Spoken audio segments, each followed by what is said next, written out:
Olá, começamos agora mais um Frente a Frente e nossa convidada hoje é a deputada Jó Pereira, do Democratas. Ela vai nos falar, claro, sobre a realidade da mulher no Parlamento alagoano e as expectativas, né, que todas as mulheres têm, qualquer movimento de estar no Parlamento, porque é a instância que realmente faz a diferença, que muda a vida das pessoas e, claro, particularmente das mulheres, nesse contexto, né, de leis que são criadas para criar oportunidades, né, da vida em comum.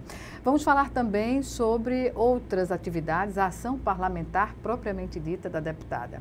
Deputada, eu agradeço antecipadamente a sua presença aqui no Frente a Frente e comecemos nesse mês da mulher, né, que o foco está todo voltado para as demandas do gênero. Eu pergunto, como a senhora avalia a participação feminina no parlamento, né, essa instância de poder que é predominantemente formada por homens?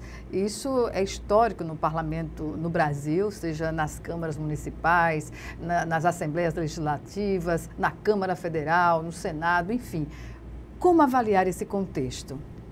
Boa tarde, né, em primeiro lugar, boa tarde a todas as mulheres que nos escutam, a todos os homens que reconhecem também a importância da participação da mulher em todos esses espaços, além dos espaços que ela já ocupa, que já são muitos, né? As atribuições aí acumuladas. A gente vê de tamanha importância, é tão importante, que inclusive é feito um ranking, né, mundial de países, são 190 países que participam desse ranking, acerca da participação da mulher nos parlamentos, né, mundo afora. E infelizmente, Gorete, mulheres que nos escutam agora, o Brasil está em 152º lugar. É lamentável. É muito lamentável. Até porque somos mais de 50% da população, não é? E somos um país que, poderíamos dizer que culturalmente, para o mundo, né, internacionalmente, temos uma visão de um país liberal, de um país em desenvolvimento. Então, é lamentável. Estamos, inclusive, atrás de países como a Somália, que persiste a mutilação genital da mulher. Atrás de países como o Afeganistão. Países muçulmanos. Muçulmanos que são... E é um país considerado perigoso para mulheres. Então, é muito lamentável.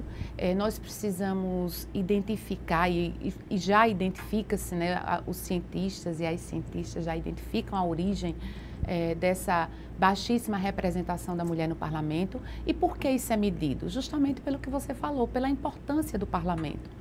Aqui se discutem as ideias, aqui é no Parlamento Estadual, Municipal e na Câmara Federal, que as ideias, a necessidade da sociedade, elas se transformam em lei.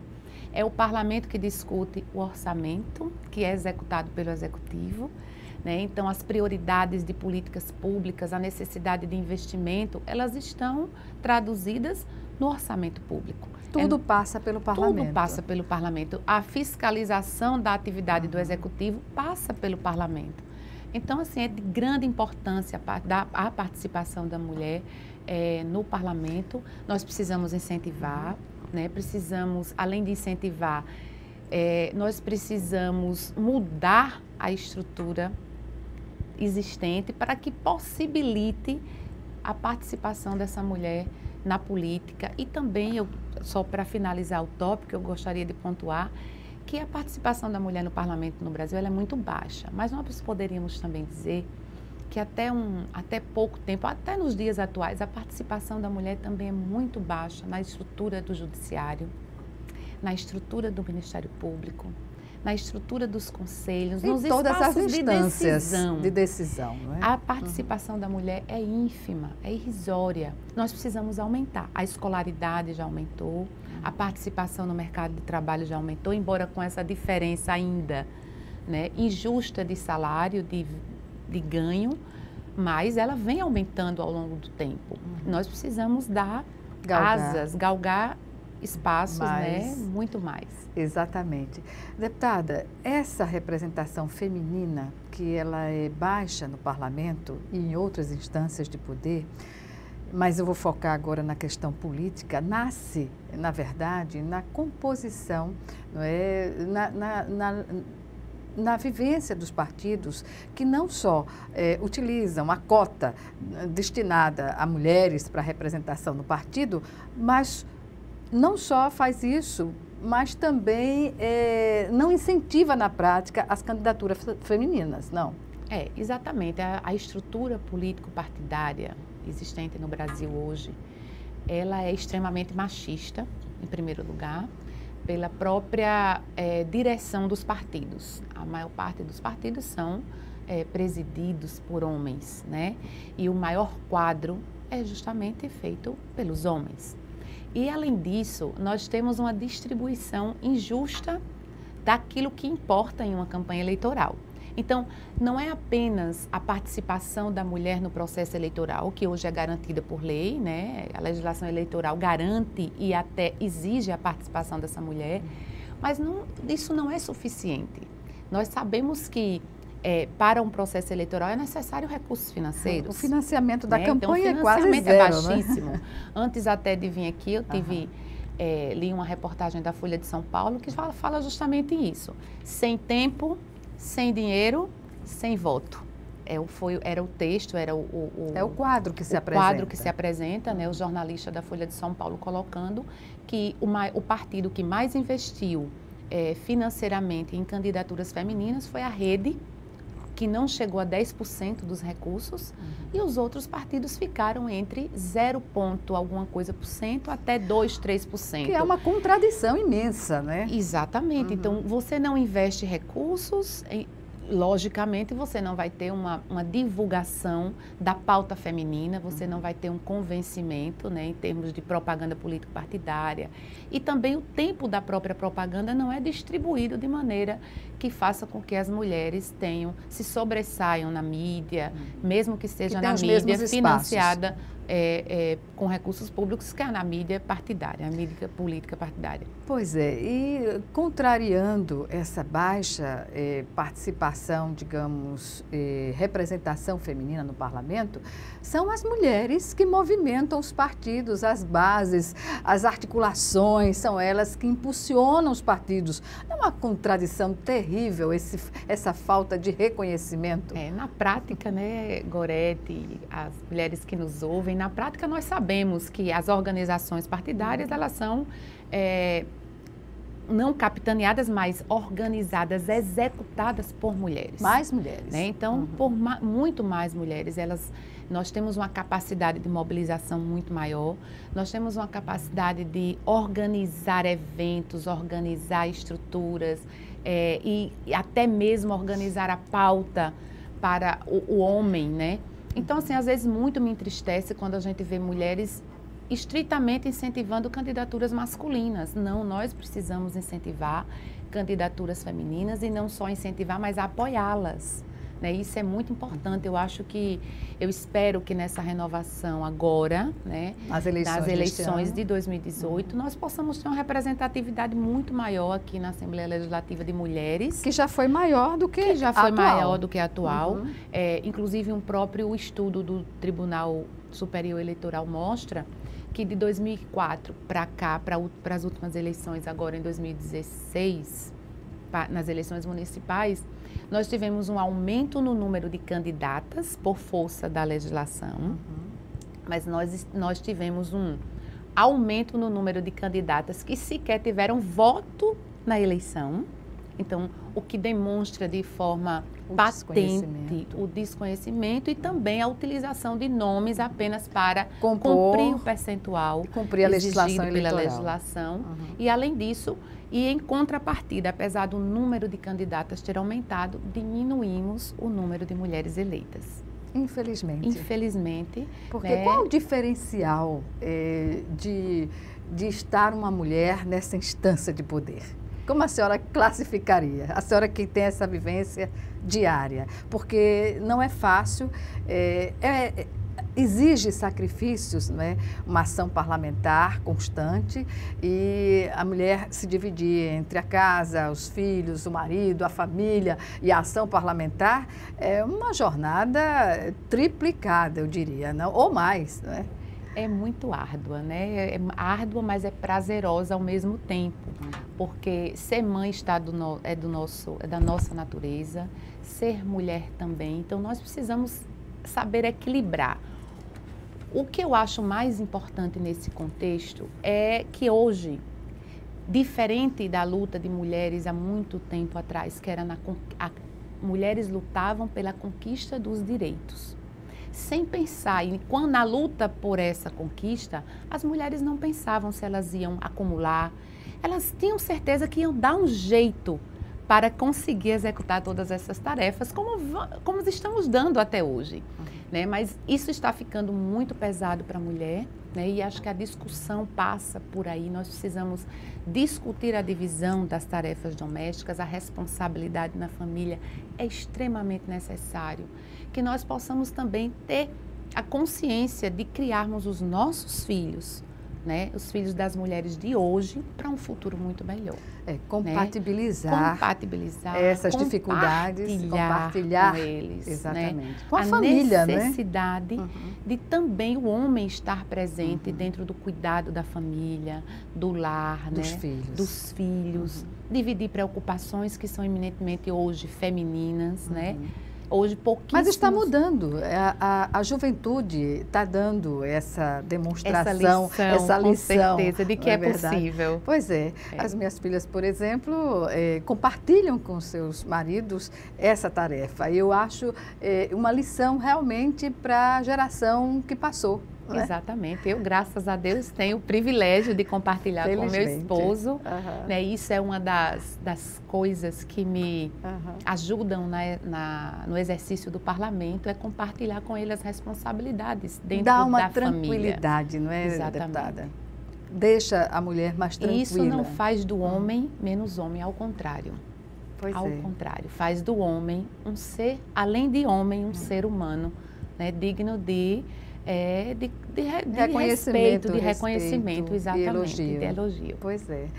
Deputada, nós vamos chamar agora o nosso primeiro intervalo. Frente a Frente volta já já, em 1 minuto.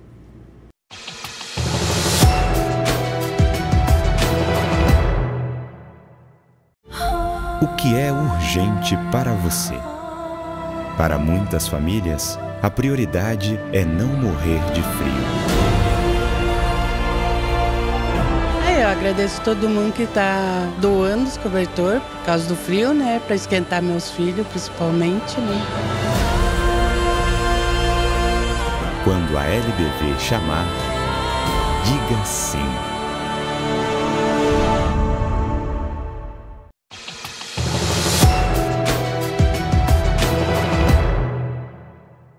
Estamos de volta com Frente a Frente, que hoje recebe a deputada Jó Pereira, do Democratas. Ela está como nossa convidada para falar sobre a representação feminina no parlamento alagoano, no parlamento nacional, enfim, as dificuldades que são encontradas para o desempenho de funções em instâncias de poder. Eu pergunto, deputada, para a senhora que atua na política partidária, as dificuldades têm um nível de diferenciada da maioria das mulheres que estão, por exemplo, as mulheres da classe popular, que precisam de um apoio institucional do governo, das prefeituras, nos seus programas sociais, para justamente criar a condição de ter creches para seus filhos, a tranquilidade para sair, trabalhar, enfim. Hoje, essa política de creches, ela poderia ser melhor para as mulheres no Brasil e particularmente em Alagoas? Com certeza, Gorete, não só a política de creches, mas eu poderia dizer a política de educação como um todo. A educação, primeiro, ela precisa ser inclusiva, né? E ela precisa ser, acima de tudo, no mundo de hoje, no mundo que nós vivemos, ela precisa ser transformadora. E a mulher precisa dessa política fortalecida para que ela possa com mais, eu poderia dizer, com mais paz, segurança, ela conseguir os espaços necessários, seja no mercado de trabalho, seja no aumento, no crescimento da sua escolaridade, seja para discutir as questões políticas. A própria militância partidária exige também que essa mulher tenha esse conforto ofertado pelo poder público em todas as suas instâncias, né? E nós falamos isso com muita tristeza aqui em Alagoas, né? Porque na capital, Maceió, nós temos cerca de 50 mil crianças em idade escolar fora da sala de aula, porque não tem vaga. Isso é muito triste, além da tristeza que nos dá com relação a essas crianças que estão sem frequentar a escola, né, sem ter uma educação necessária para a sua vida adulta. Nós também temos as mulheres, mães dessas crianças, que não têm a oportunidade de trabalhar para tomar conta das crianças. Né? Porque precisam tomar conta destas crianças e era um tomar conta que na idade que essas crianças estão, o cuidado que elas precisam é uma junção do cuidado da família com o cuidado institucional da escola, com a educação formal. É um prejuízo imensurável. Imensurável. E nós ficamos muito assim, o ano passado, em 2017, em uma audiência pública que falava justamente dos direitos das crianças e dos adolescentes, nós recebemos aqui a doutora Fátima Pirauá, que assume hoje a vara da infância e da juventude em Maceió, né, na capital, a 28ª, e ela lamentando o número de demandas judiciais em busca de vagas, né, da oferta do ensino fundamental 1 ou 2. Então, são quase 45 mil crianças de 6 a 10 anos, dentro desse universo de quase 50 mil, de 6 a 10 anos que estão fora da sala de aula. Algumas delas procuraram o judiciário para exigir a oportunidade de estudar, a oportunidade da educação, mas muitas não procuraram e estão fora da sala de aula. Isso muito nos entristece, porque, além de tudo, nós estamos com uma dificuldade enorme. Podemos pontuar, no caso de Maceió, que o Estado ainda oferta vagas de ensino fundamental, não é apenas o município. As séries iniciais. Exatamente. O Estado nas séries que é prioridade finais. Que é prioridade do município. Constitucionalmente. E constitucionalmente falando, o Estado ainda tem algumas vagas das séries finais do fundamental, mas o município ainda não conseguiu avançar nesse sentido. Então, são políticas extremamente necessárias e quando a gente ainda soma a dificuldade, quando eu falo na capital, no município de Maceió, eu estou falando porque o município de Maceió tem a maior parte da população de Alagoas. E é o extrato, né? Não é? Do que acontece nos demais municípios. E a gente fala com relação também à cobertura de saúde da família, PSF, que prejudica muito a saúde da mulher. A saúde da mulher adolescente, a saúde da mulher mãe, o pré-natal. Então, isso é extremamente maléfico para o desenvolvimento integral desta mulher. Pois é, essa questão da baixa cobertura do PSF em Maceió não é uma reclamação nova, já é algo desde o início da formação das equipes, já havia essa preocupação e não se resolveu. O que fazer para solucionar uma questão como essa? Ao meu ver, Gorete, existem municípios que já têm, inclusive, né, eu vou citar aqui um caso, que é o município de Campo Alegre, que em 2014 tinha apenas 13% de cobertura de PSF e após 4 anos, o município tem já hoje 100% da cobertura do PSF. Então, é um município menor que também recebe recursos inferiores a Maceió. É prioridade de investimento.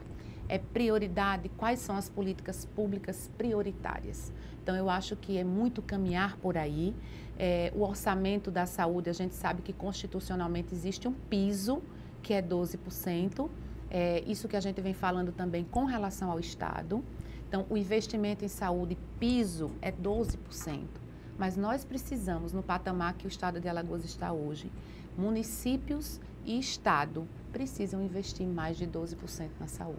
Ou seja, políticas que envolvam a parceria constante para ações que são prioridade, que são, digamos assim, estratégicas do ponto de vista do desenvolvimento social, não é? Exatamente. Aí eu vou citar um exemplo que recentemente nós fizemos o Expresso Nana, que foi uma ação do gabinete juntamente com o GT Nana, que é um grupo de trabalho criado dentro da Unicef, juntamente com os Conselhos Municipais de Educação, a União dos Conselhos Municipais de Educação, a UNCME, e uma pesquisadora, Débora Diniz, que é pós-graduada e mestrando, doutorada pela Universidade de Brasília. Ela fez um trabalho específico aqui em Alagoas com relação ao Zika vírus.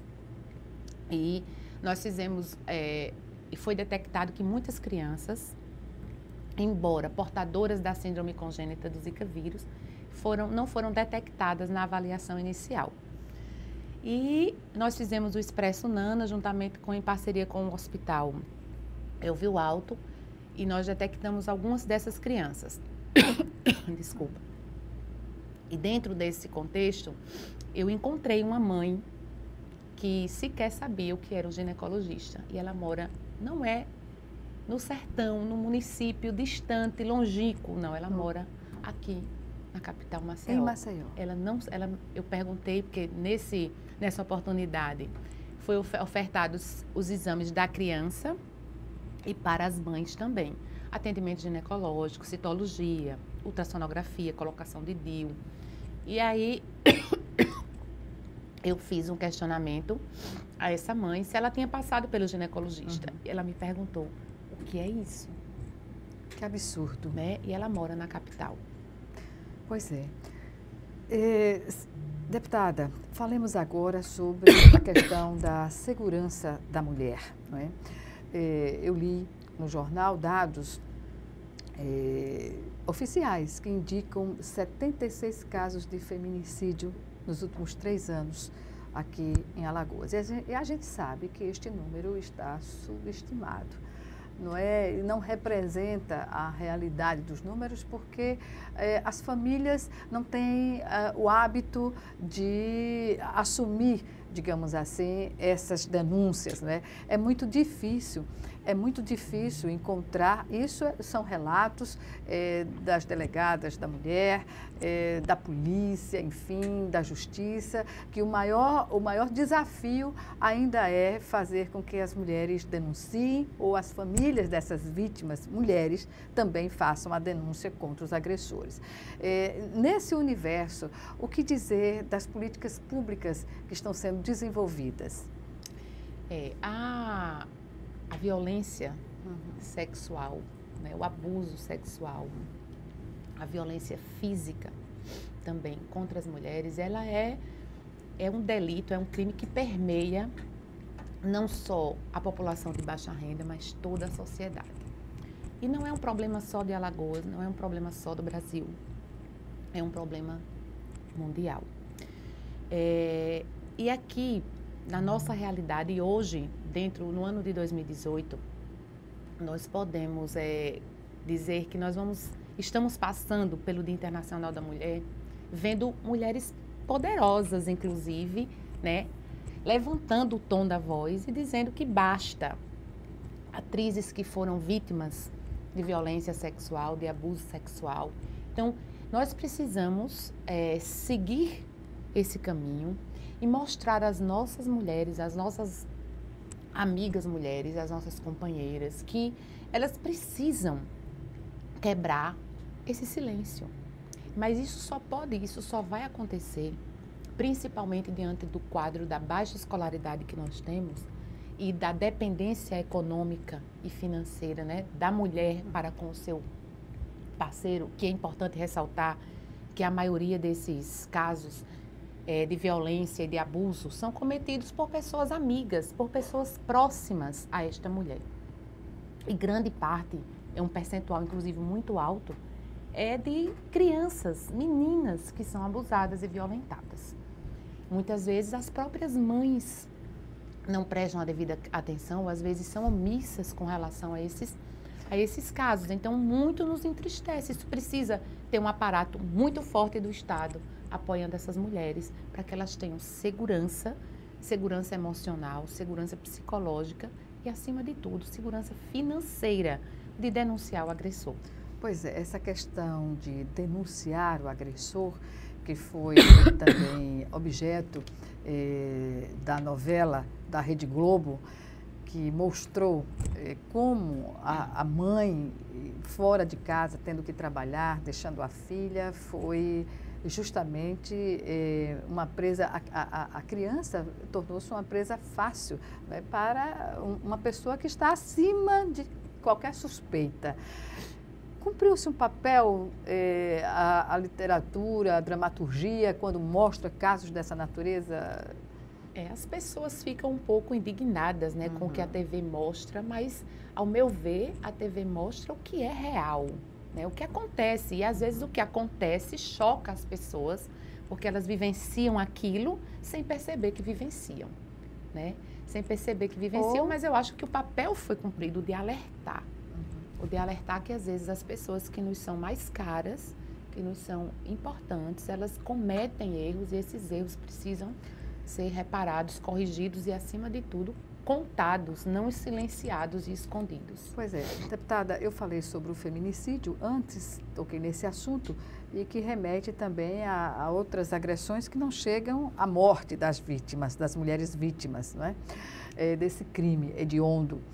Mas o que dizer das delegacias especializadas ainda não estarem abertas 24 horas, sobretudo aos finais de semana, à noite, não é? Quando ocorre a maioria dos crimes, das agressões.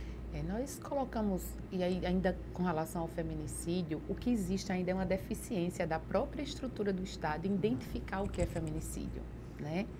Às vezes acontece o homicídio da mulher, mas ele não é registrado como feminicídio, e é importante também, correto, dizer que dos 27 estados da federação, com o Distrito Federal, 3 estados sequer notificaram um caso de feminicídio, depois de 3 anos. Então, existe ainda uma subnotificação nacional, uma dificuldade de identificar o que é o feminicídio, né? De retirar da vala comum de homicídio o que é feminicídio. Então, existe ainda essa grande dificuldade. Com relação às delegacias especializadas, nós precisamos ir muito avançar com relação a essas delegacias especializadas. Existe uma necessidade não só prática, mas legal da implantação dessas delegacias, né? Com estrutura condizente, ou seja, com profissional capacitado, com profissionais preparados. Multidisciplinares também? Exatamente, com pessoas que entendam e que tenham a capacidade de acolher aquela mulher, né? De acolher a demanda. Não só receber a denúncia. Não só receber. E muitas vezes o que acontece recebe a denúncia e ainda revitimiza aquela mulher, né? Então, entender também o fato dela não querer notificar o agressor.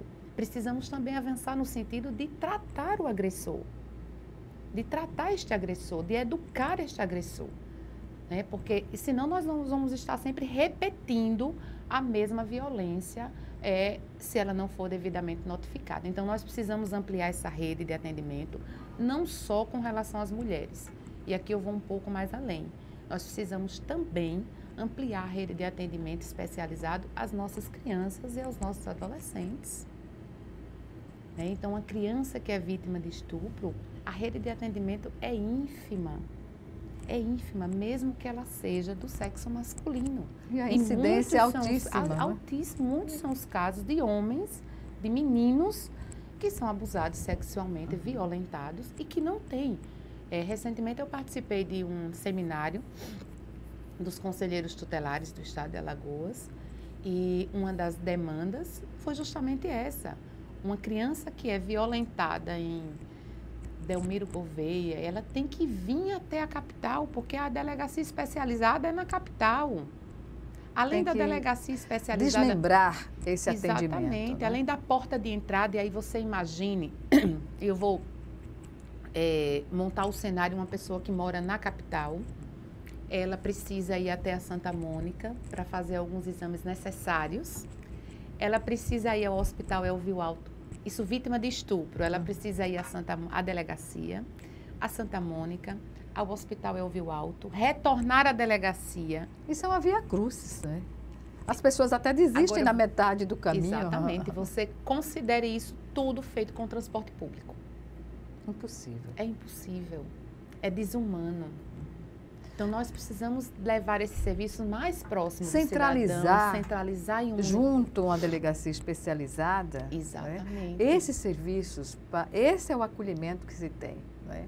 E ainda criar um espaço para que o contato não seja permitido, né? Exatamente. Ainda tem isso. Pois é. E colocando ainda esses serviços à disposição 24 horas e principalmente nos finais de semana, que a demanda é muito maior, né? E é muito maior porque são nos finais de semana que nós temos aí o aumento do uso do álcool, né? As pessoas, quando utilizam, apesar de ser uma droga legal, é uma droga que provoca, né, o aumento da violência. Então, essas delegacias precisam estar disponíveis e nós precisamos pensar em termos de rede, de agregar serviços em um só lugar para facilitar o atendimento dessa mulher. Perfeito. Deputada, nós vamos chamar agora o nosso último intervalo. Já, já, o Frente a Frente está de volta.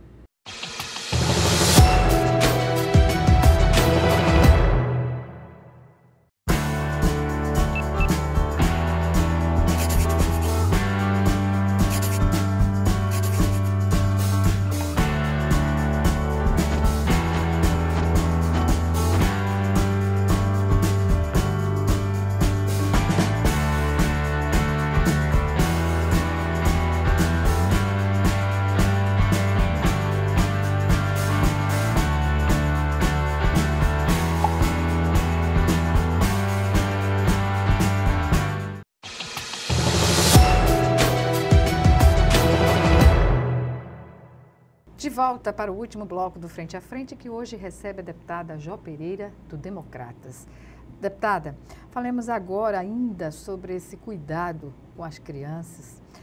A senhora foi uma das parlamentares nessa legislatura que mais realizou audiências públicas aqui na Assembleia.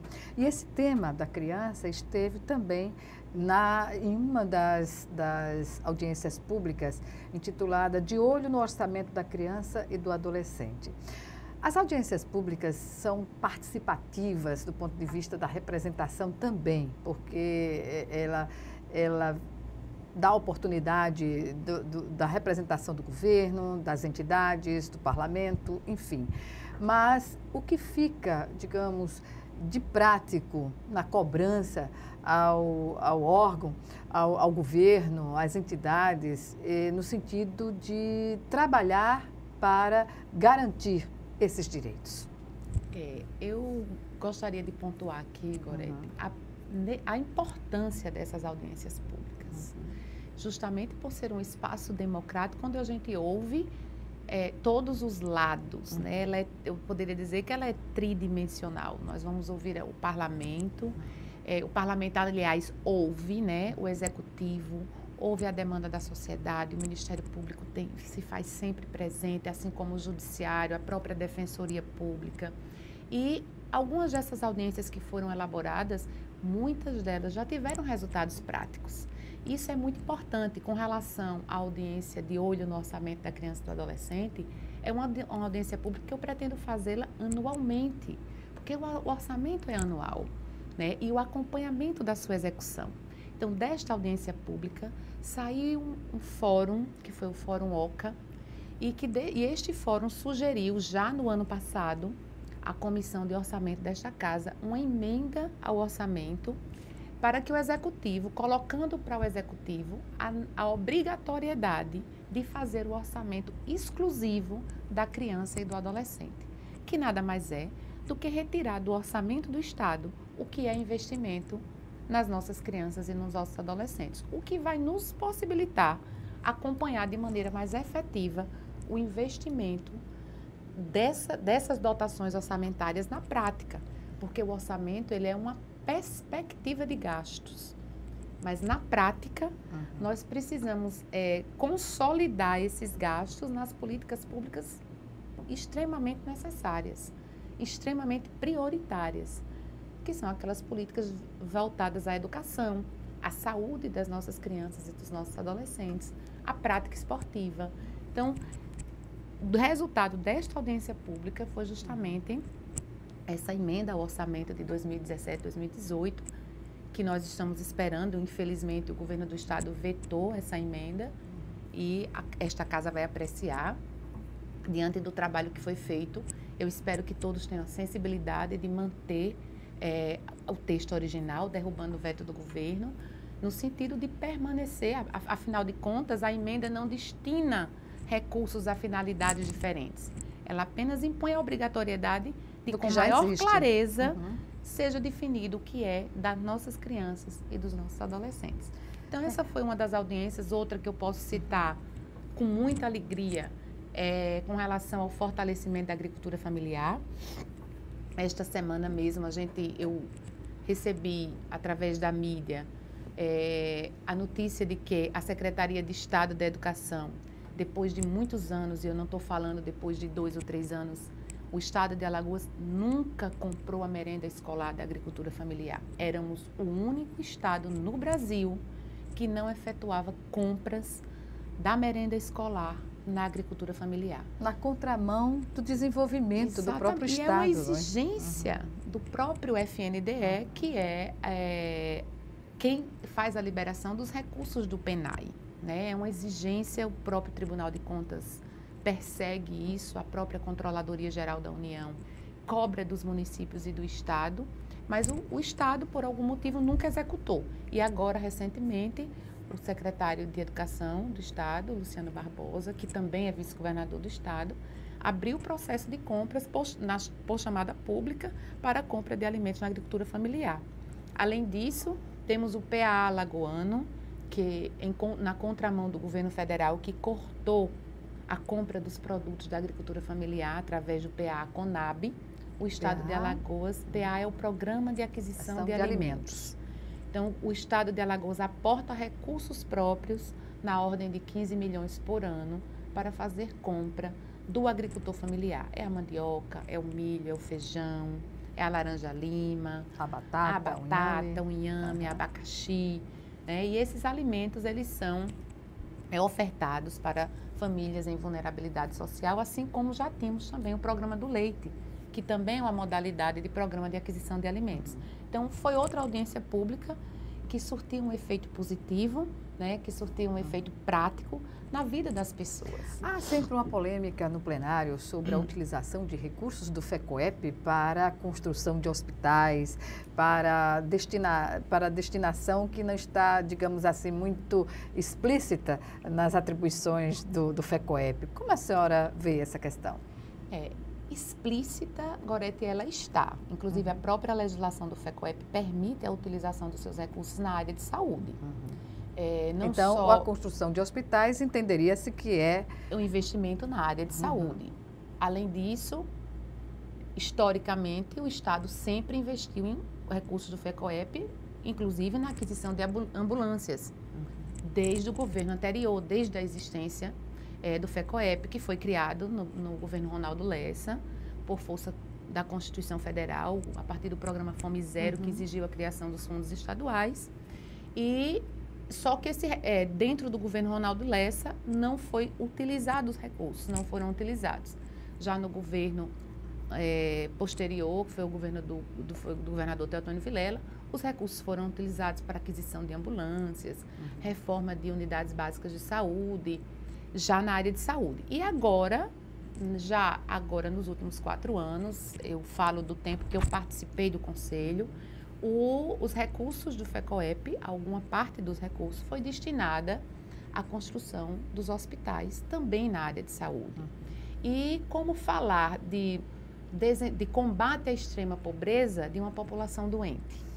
Não se combate pobreza com uma população que não tem acesso à saúde. E é a nossa realidade hoje. O estado de Alagoas não tem saúde. Historicamente, não se construíram hospitais nem unidades de saúde no nosso estado. E específica como o Existe Hospital um da Mulher, déficit. por exemplo, né? Exatamente, não só específica, mas também geral.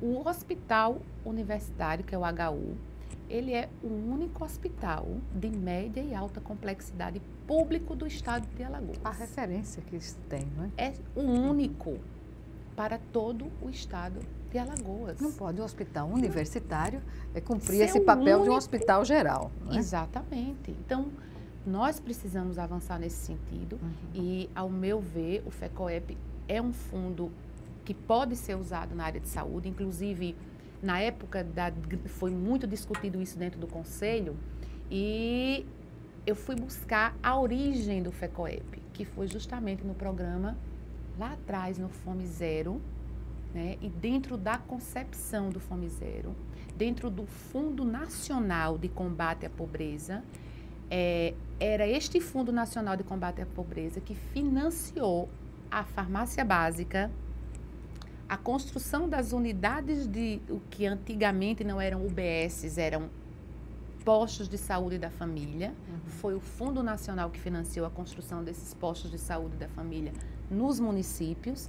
Então, se o FECOEP tem origem dentro de um Fundo Nacional, né, que tem que repercutir nos estados, nós também podemos aplicar o recurso e está claro na lei que ele pode ser aplicado em saúde.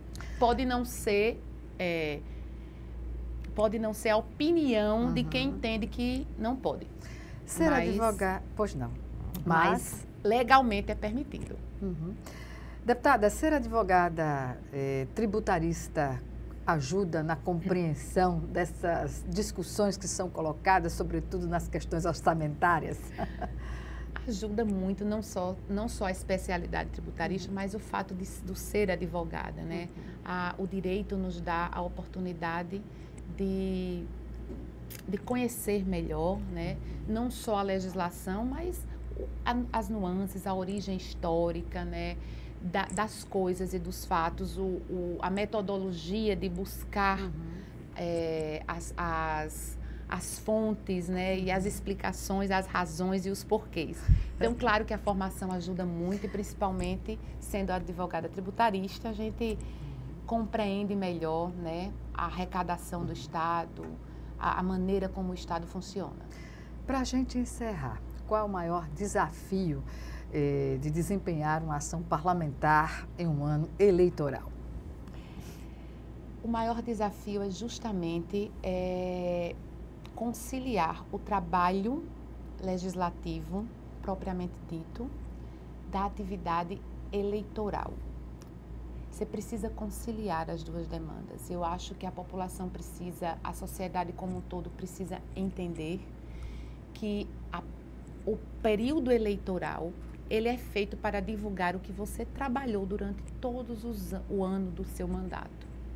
Ele não é um período que você precisa parar de atuar como legislador, como executivo. Você precisa continuar atuando e ele é um período de análise, de reflexão do trabalho do parlamentar.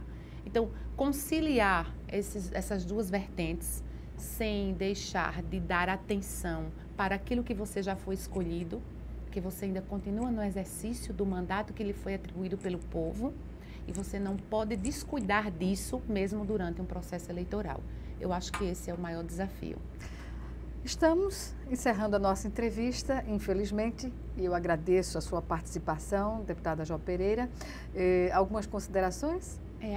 Uma consideração que eu não poderia deixar de fazer nunca é que o dia 8 de março ele precisa ser apenas um dia de reflexão, mas a luta não é apenas desse dia, ela é constante. Então as mulheres hoje já fazem do dia 8 de março uma semana, um mês, nós precisamos fazer disso uma vida inteira, né? Transformar as nossas vidas. E quando a mulher participa da política, ela muda. Eu posso dizer que eu não sou mais a mesma pessoa de quando eu concorri ao mandato e comecei a minha atuação parlamentar. Hoje, eu mudei a minha essência, até porque eu vim da iniciativa privada e é outro ritmo, outro contexto, outras prioridades. Hoje eu sou uma outra pessoa. mas eu gostaria muito que a mudança que aconteceu comigo acontecesse com muitas outras mulheres, que eu acho que só assim nós vamos conquistar um mundo mais equilibrado, mais justiça social, as pessoas, mais harmonia entre as pessoas. Isso é extremamente necessário. Então, quando a gente fala da ocupação do espaço de comando e de decisão pelas mulheres, não é pelo poder, é pela necessidade da humanidade em se tornar uma humanidade mais equilibrada, mais justa. Meu muito obrigada. Obrigada e até uma próxima oportunidade. Obrigada a você também que nos assistiu e até o nosso próximo Frente a Frente.